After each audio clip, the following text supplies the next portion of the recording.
Mr. Chairman. So the Biden administration announced last week that it's requesting $842 billion for the Pentagon budget. It's one of the largest budget requests ever. Despite this already massive number, every year DOD pushes to get even more money by using unfunded priority lists, or what I call wish lists, that don't go through the other budgeting screens. The services and combatant commands ask Congress for billions more in funding for programs from these lists. Other federal agencies have to balance their must-haves and their nice-to-haves, but DOD doesn't. Instead, it games the system by submitting a second list of items that they want so that their budget can grow even bigger. I know that there are colleagues on both sides of the aisle who are concerned about this and want to see this practice stop.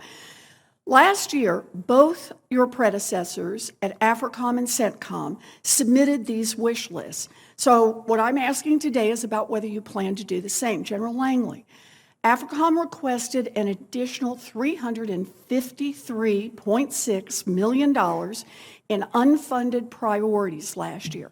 In its submission, AFRICOM argued that if some of these programs weren't funded, it would result in, quote, unacceptable risk.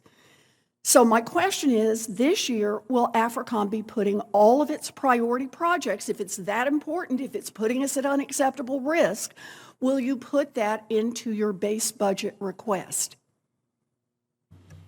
Senator, and just to be transparent, I will be submitting a unfunded priority list, and here's why: because of the emergent threats. When President Biden directed us back in last May to return to a persistent presence in Somalia, and I took command a few months after that, and I asked, being a former programmer, I said, okay, what is the fully burdened cost? I need to communicate to Congress what the fully burdened cost. I need to communicate to the department first. And I did that. I did that after budget submittal from the services to the department.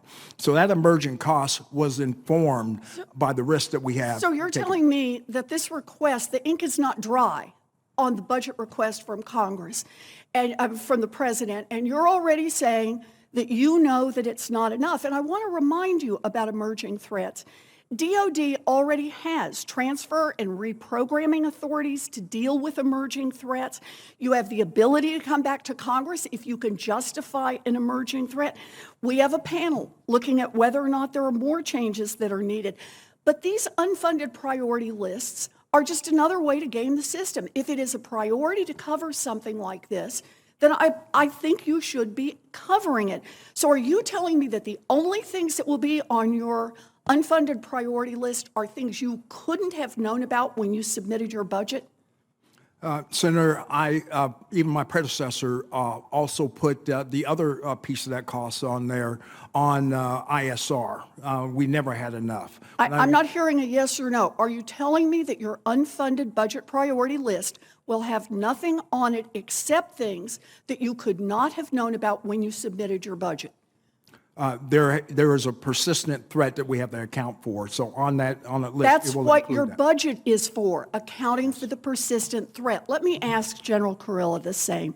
Last year, CENTCOM submitted a request for $35 million in its unfunded priority list.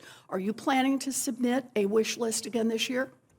Senator, I am, but on last year's, I'm the one who signed last year's. That was for the massive ordnance penetrator for heavy, deeply buried targets. I do not have procurement dollars in my baseline budget. That is why I requested it. So what you're really telling me is that this unfunded priority list is just a way to say, I need a bigger base budget. I don't have that color of money, Senator, to ask to request that. But on what I do as a commander is I mitigate risk, and I go through my priorities and the missions I have. And then when I have any risk left over, by the law, I will submit per the UPL. You know, look, I appreciate this. You all know I have raised this issue before. If we're going to have a budget, we ought to have a budget. And there's no reason that DOD shouldn't be able to work within the budgeting process like every other part of government.